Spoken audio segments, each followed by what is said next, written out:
You know who it is, the horror flick digger did Super 6 Big Mitch. And I'm kicking in doors with all three O's. And I'm bringing 28s, 101s because we Vegas Suns, it's the Chronicles. And you in the Meadowlands. Yeah, you in the Meadows, man. And you already know what made me. 530. What that mean? Oh, that boy's a desert baby. Brace yourself. Hubba Dub, Scrub, 22-inch gold Dana Danes, and Big Bolo Yang, I can never sit on my claims. Welcome to Vegas Chronicles with the whole Super 6, Mr. Digger Dish, Big Mitch. And today, like any other day, y'all know what we do. We kick actual factuals with no additives and no preservatives, just raw and uncut like what? Like summer sausages and crackers. Shout out to everybody that's been rocking with my platform. Shout out to everybody that's been supporting me. You know, I didn't plan on doing no video, but somebody got at me yesterday and they asked me. I had a conversation. You know, shout out to my cousin Harv.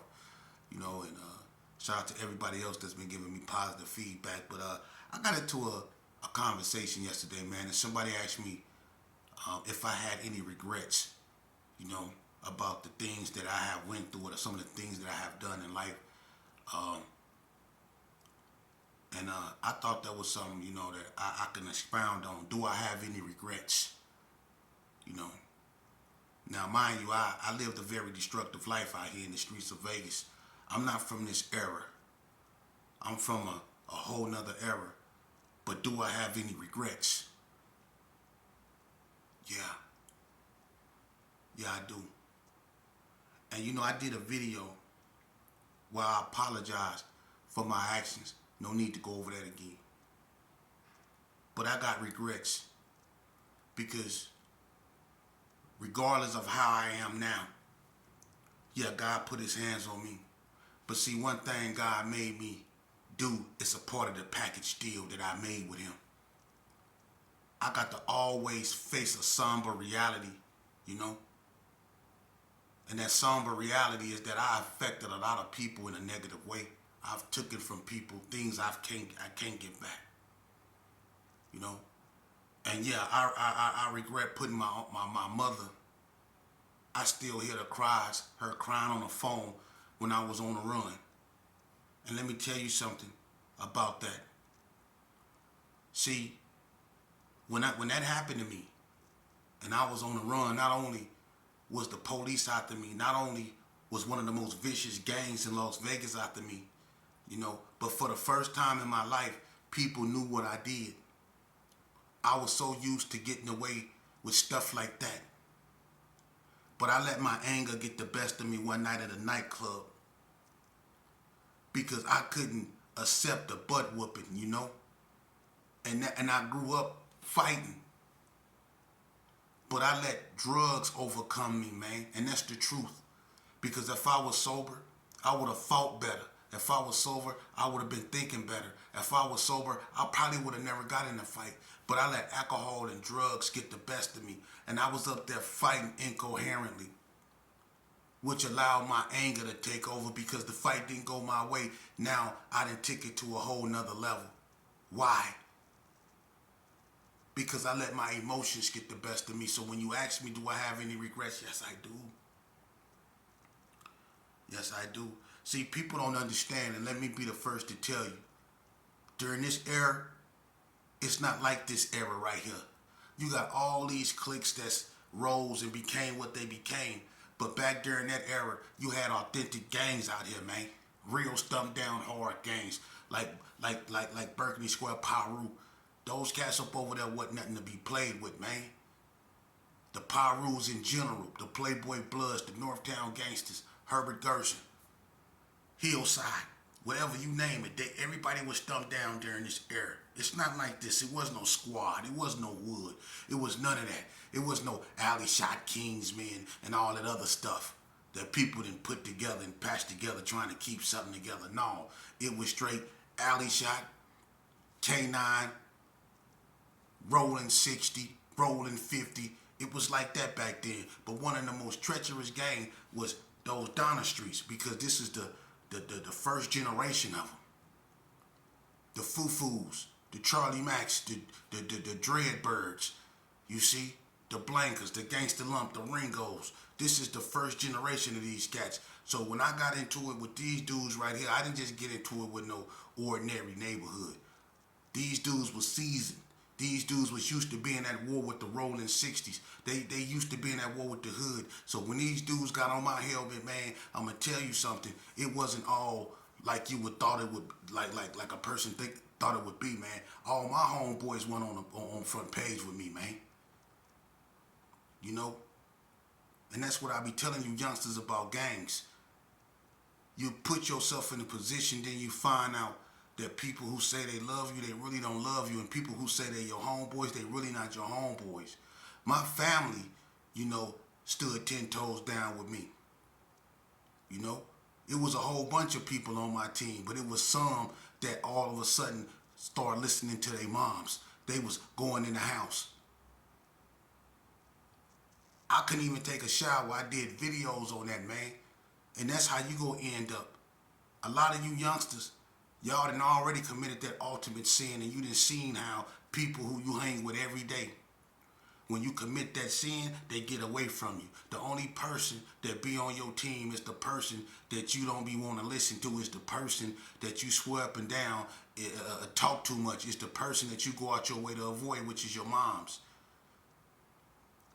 You see, we don't want to hear nothing she say. We think she tripping. We get so mad at our moms when she get in our business.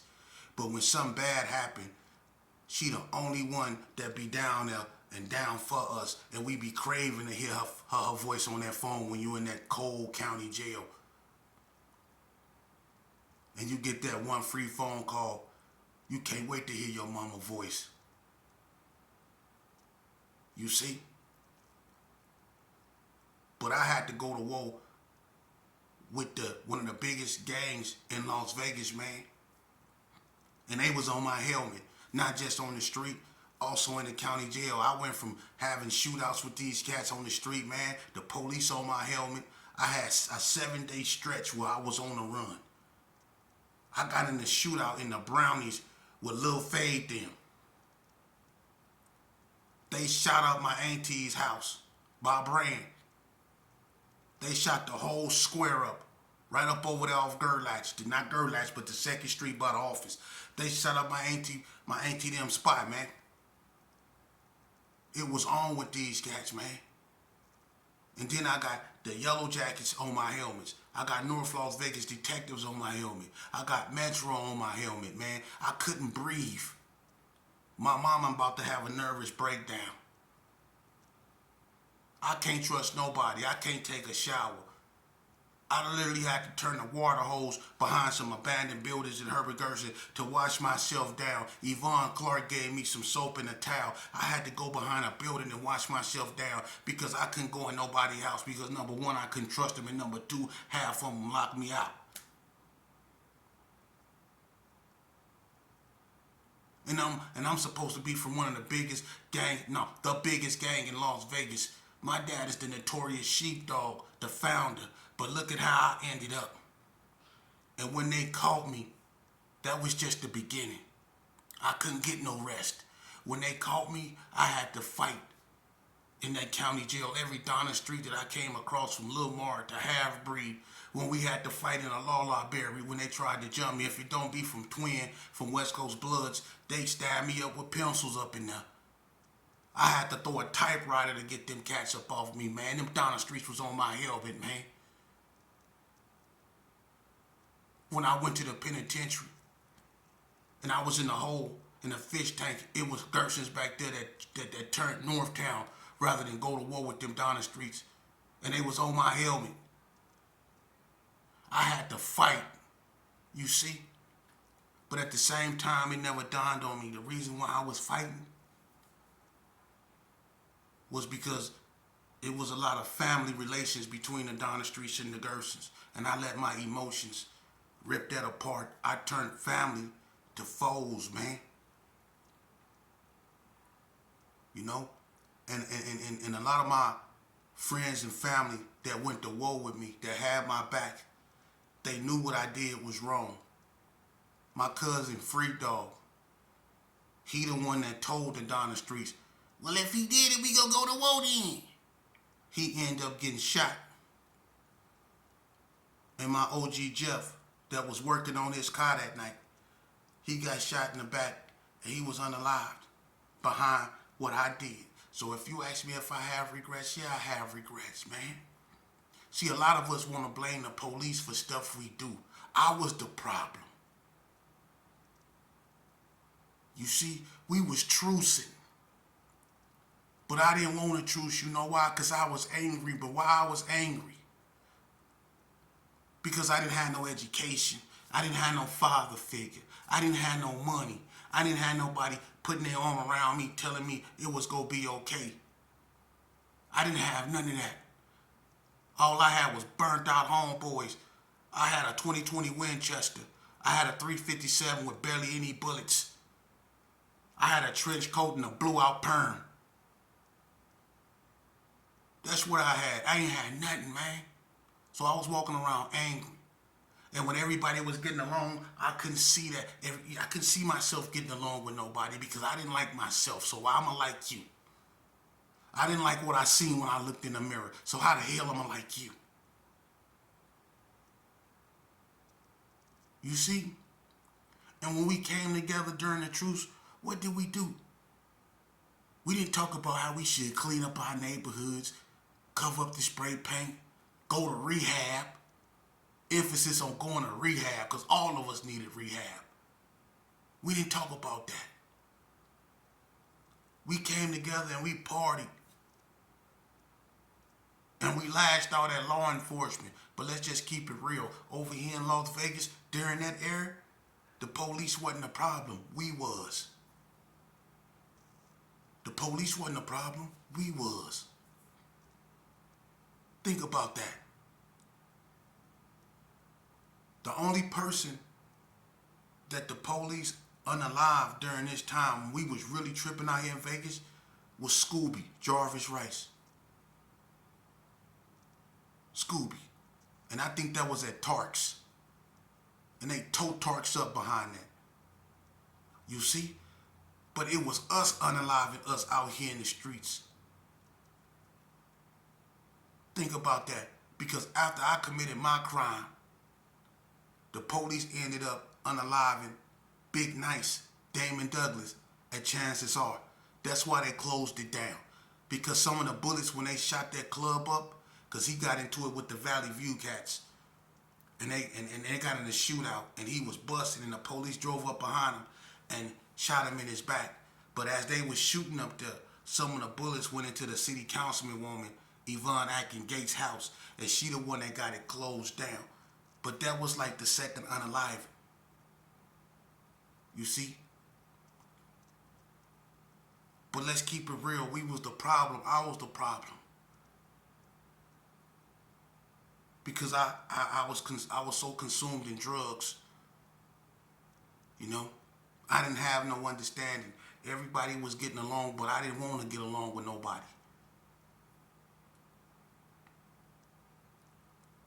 But after I did what I did, and I started suffering the consequences for that, being stabbed up, let me tell you something, man. A lot of people take pride in being hated. I was one of the most hated individuals at one point. Everybody from Northtown hated me. Everybody. And when they stabbed me in Indian Springs, when Lace-Dog from Donna stabbed me in the head, I felt that. I felt the hate he had for me. And even after they stabbed me, they still got at me.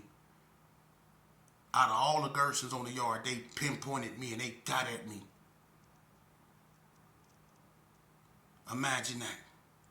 Imagine you being in that situation when you got two dudes with knives this long chasing you, man. And the gate about to close and you got about that much room to get through there. My glasses is thicker than that. But my glasses and I got through there. My shadow was still on the other side of the gate. It got caught on the other side of the gate, but I was up out of there. And even after they stabbed me and I was bleeding, and I tried to take off my shirt, Snap from NTG fired on me. That's how much they hated me. My whole life was surrounded by nothing but war, stabbings, brutality, fight, going to the hole, getting dumps, stabbings, brutality, fights, going to the hole, getting dumps. That became my norm, man.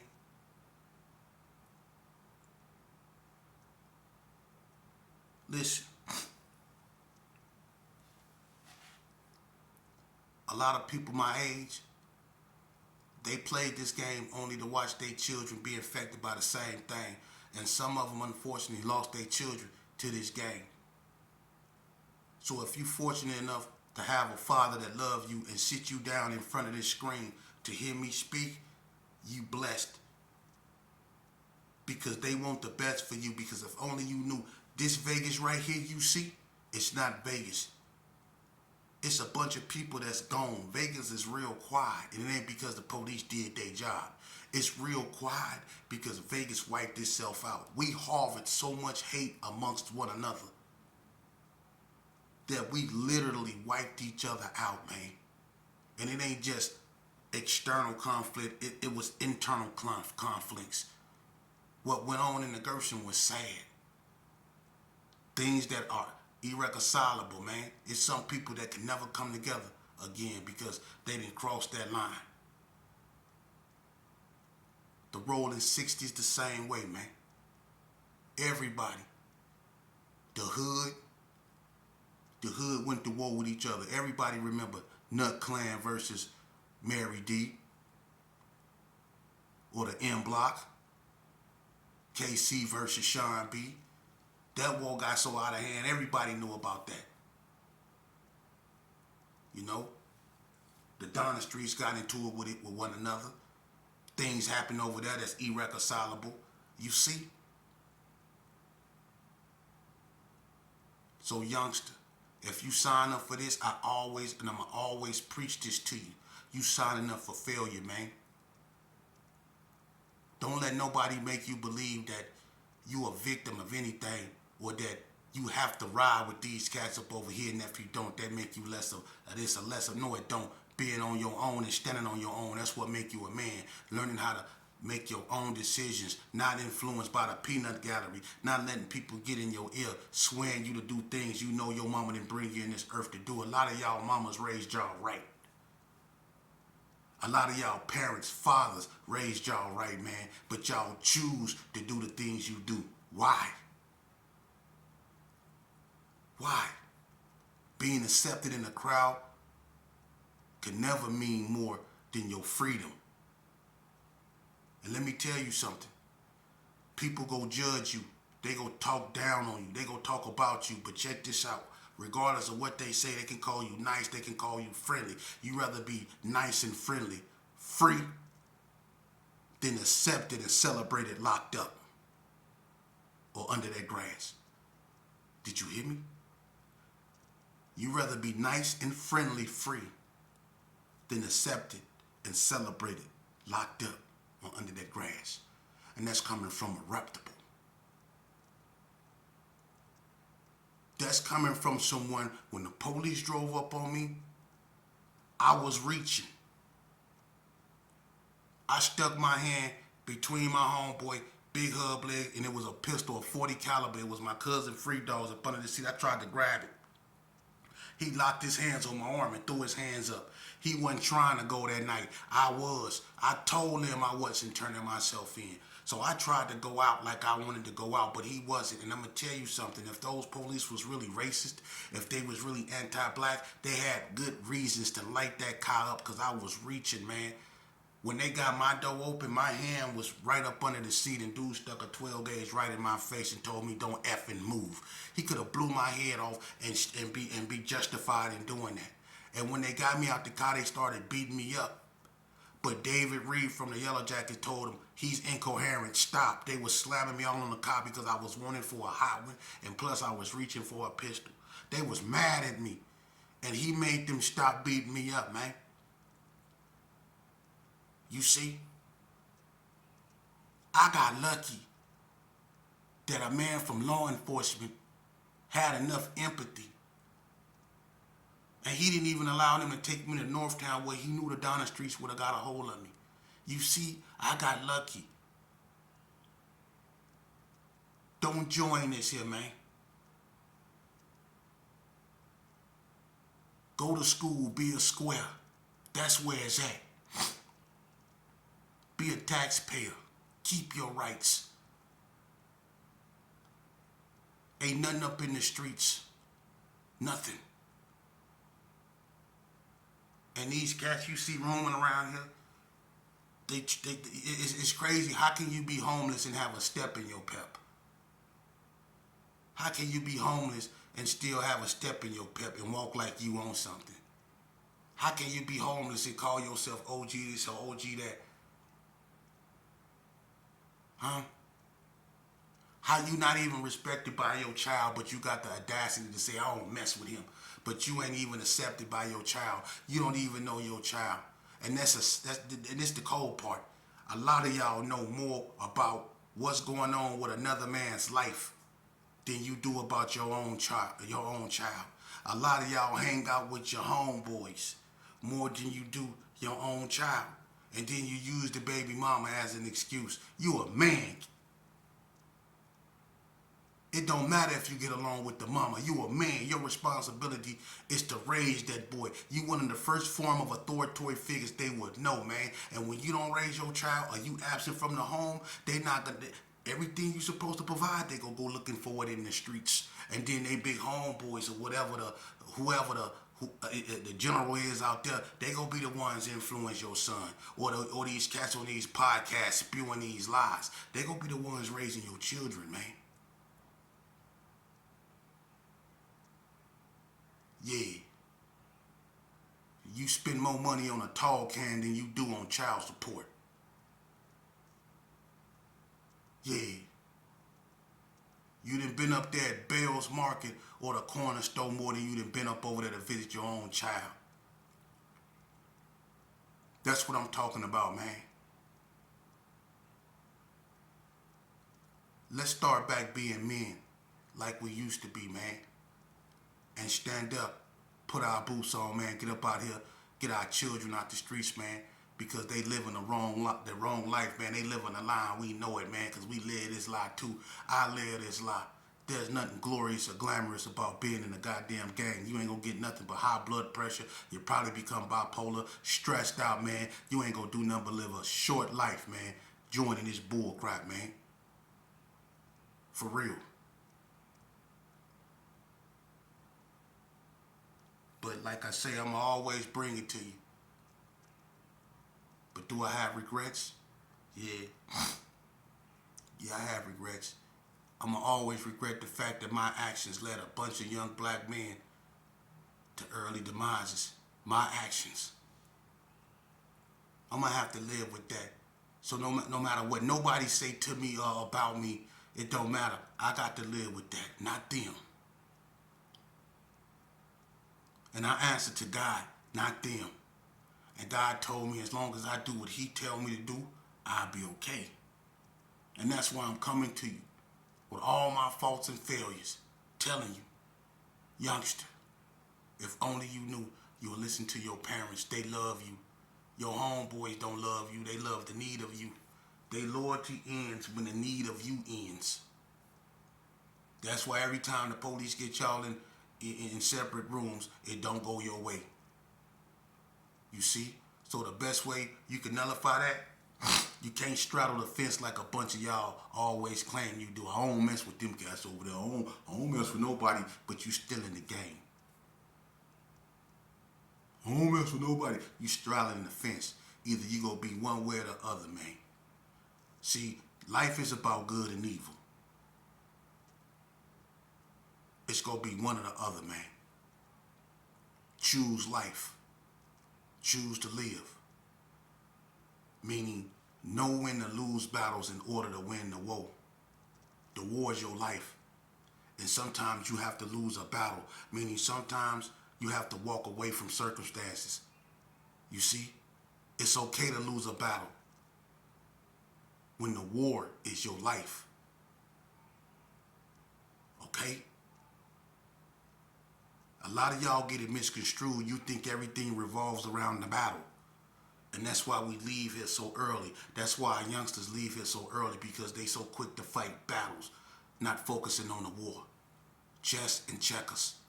Sometimes you have to give up your rook in order to get, you know what I'm saying, for those who play chess. Sometimes you have to lose a battle. Sometimes you have to accept an apology. You see? Sometimes when a person tell you they don't want to fight and you know you can whoop them, leave them alone. If you get in a crumb session with somebody and they get the best of you and you wanna, because a lot of us we didn't got into stuff over crumb sessions, over talking bad about one another, and it went to the point to now we want to fight, man. But if it get to that point right there, know when to, for real, it's okay to lose battles, man. When the war is your life, think about that and don't you ever forget that, man. And if losing a battle meaning cutting off your homeboys to stay free, cutting off your homeboys to stay alive, then that's what you do. And I'm going to tell you, get you a good female, man. Ain't nothing like a good female. Get you a good female. Quit hanging around them dudes, man. That's strange. Especially if you've been to the penitentiary, you should be tired of hanging around men. Get you a good female, man. Confide in your female. Get to know her. I'm telling you. You'll be alright, man. Raise your child, man. Invest in that. You won't have no time to do nothing else. That's gangster. Going to the penitentiary, getting 5 to 20s, 8 to 16s, 12 to 28s, that ain't gangster, man. And y'all know it ain't. When y'all sitting on y'all bunk on lockdown because the warden, his stomach hurt.